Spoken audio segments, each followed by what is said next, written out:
فرمایا کہ دراصل میرے دل میں خیال آیا کہ میری ساری تمنائیں آپ نے پوری کر دی، لیکن ایک تمنا جو آپ کے اختیار میں نہیں ہے،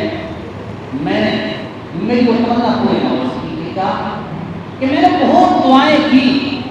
میں نے بہت عبادتیں کی، لیکن آج تک میں نے خواب میں حضرت محمد رسول اللہ صلی اللہ علیہ وسلم کی زیارت نہیں کی۔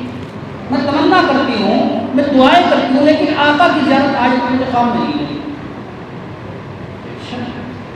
یہ ظاہر بات ہے، اس کے اختیار میں نہیں۔ اس نے کہا کوئی بات نہیں، ہو جائے گی، تم اللہ سے امید رکھو۔ یہ کہہ کر شوہر کو ضروریات سے خالی ہو کر سے باہر چلا گیا، اور اس نے جا کر بیوی کے بھائی کو جا کر بلایا اپنے پاس میں، جا کر کہا کہ تمہاری بہن مجھے بدنام کرے گی، تمہاری بہن کی شاید نہیں میرے گھر میں رہے، لے جاؤ اس کو،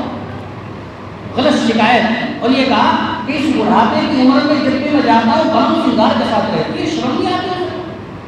اسے چاہیے کہ اپنے بڑھاپے کا خیال رکھے،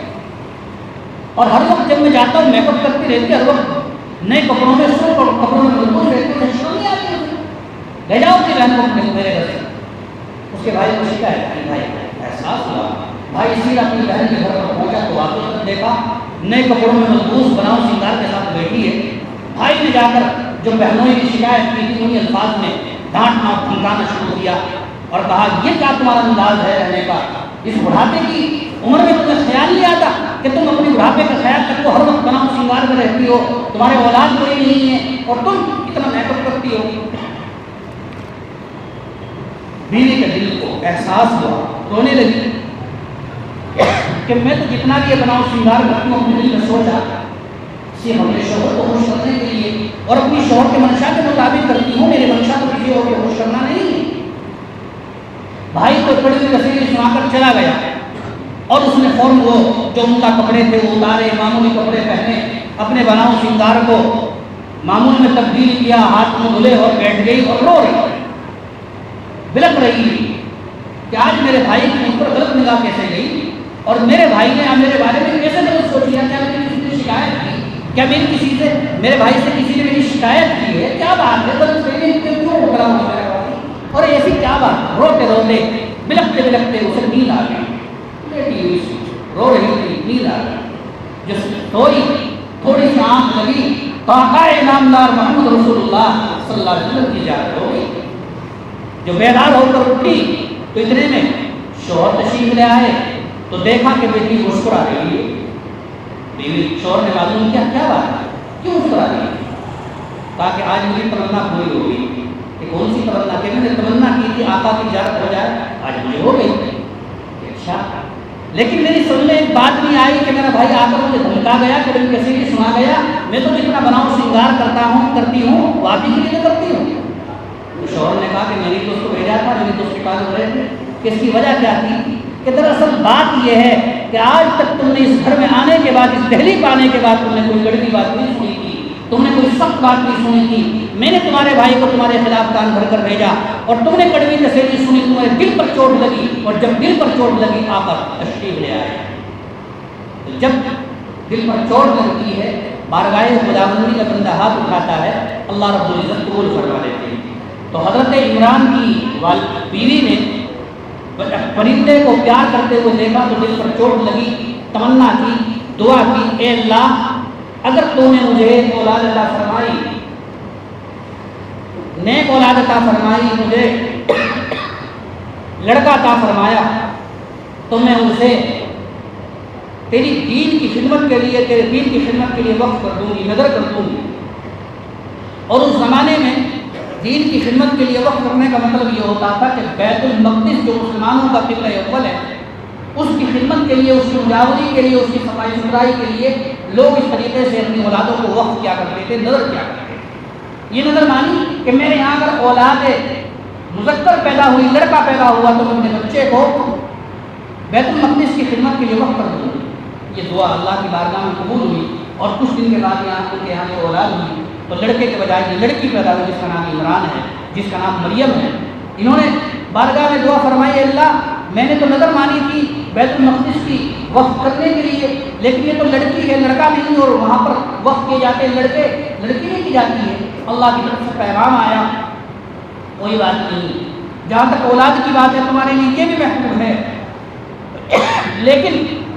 تمہاری لڑکی کو بھی ہم قبول کر لیتے ہیں، تو لہٰذا تم لڑکی کو وقف کر دو۔ یہ بچی جب بڑی ہو جاتی ہے،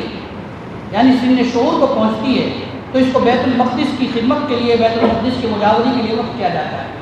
لیکن وہاں پر سب مرد ہیں، وہاں پر سب نوجوان ہیں، بوڑھے ہیں، یہ بچی ان میں جاتی ہے تو اس کی خدمت کا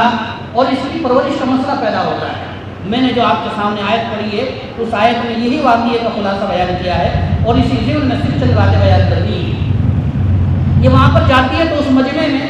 بیت المقدس کے مجاوروں کے مجمع میں، اس کے رشتہ دار نہیں بلکہ وقت کے پیغمبر ہیں حضرت زکریا علیہ السلام، جو اس کے خالو ہوتے ہیں۔ فیصلہ یہ ہوتا ہے کہ اس کے خالو کی خدمت میں یہ رہے گی، خالو اس کی خدمت کریں گے اور خالو کے پاس یہ رہے گی۔ خالو،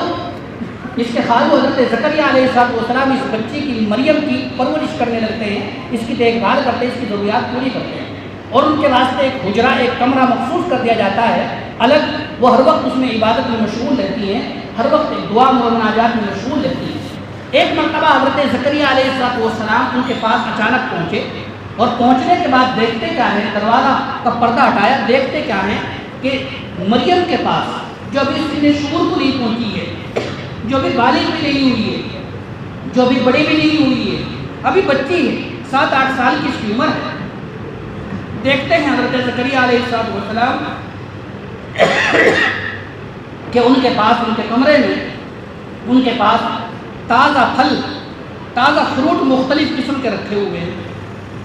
ایسے پھل رکھے ہوئے جو بازار میں نہیں ہے، جن کا موسم بھی نہیں ہے۔ حضرت زکریا علیہ السلام فوراً اس بچی سے معلوم کرتے ہیں کہ بیٹا یہ پھل میں نے تو لا کر نہیں دیے تمہیں،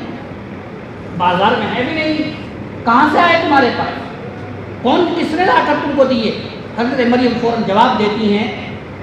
دراصل حضرت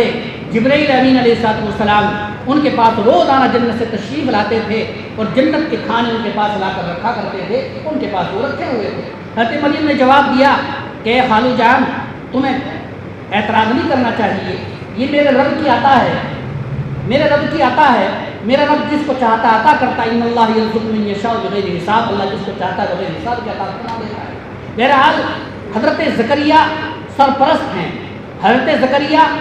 خالو کے درجے، خالو ہیں، والد کے درجے میں ذمہ دار ہیں، اور یہ بچی ان کی زیر کفالت ہے۔ حضرت زکریا اپنی بچی کے پاس، اپنی رشتہ دار بچی کے پاس ایک ایسی چیز دیکھتے ہیں، ایک ایسی چیز دیکھتے ہیں جو بازار میں نہیں ہے، جو ان کے پاس ایسی ہے جو انہوں نے خود لا کر نہیں دی ہے، تو فوراً سوال کرتے ہیں۔ میرے بھائیوں، نوجوانوں، بزرگوں، اس قصے میں جو میں نے آپ کے سامنے بیان کیا ہے، ہم سب کے لیے لمحہ فکریہ ہے، ہم سب کو دعوت دیتا ہے کہ ایک والد کی ذمہ داری ہے، ایک باپ کی ذمہ داری ہے، ایک ماما کی ذمہ داری ہے، ایک پھوپھا کی ذمہ داری ہے، ایک ماموں کی ذمہ داری ہے کہ جب ہم اپنی بچی کے پاس، اپنی نوجوان لڑکی کے پاس، اپنی بہن کے پاس، اپنی بھانجی کے پاس ہم کوئی ایسی چیز دیکھتے ہیں جو ہم نے لا کر نہیں دی ہے، ہم نے اس کے پیسے اسے نہیں دیے ہیں، اس کے پاس نیا موبائل کہاں سے آیا، اس کے پاس نئے فیشن کے کپڑے کہاں سے آئے، اس کے پاس نئے جوتے کہاں سے آئے، نئے چپل کہاں سے آئے،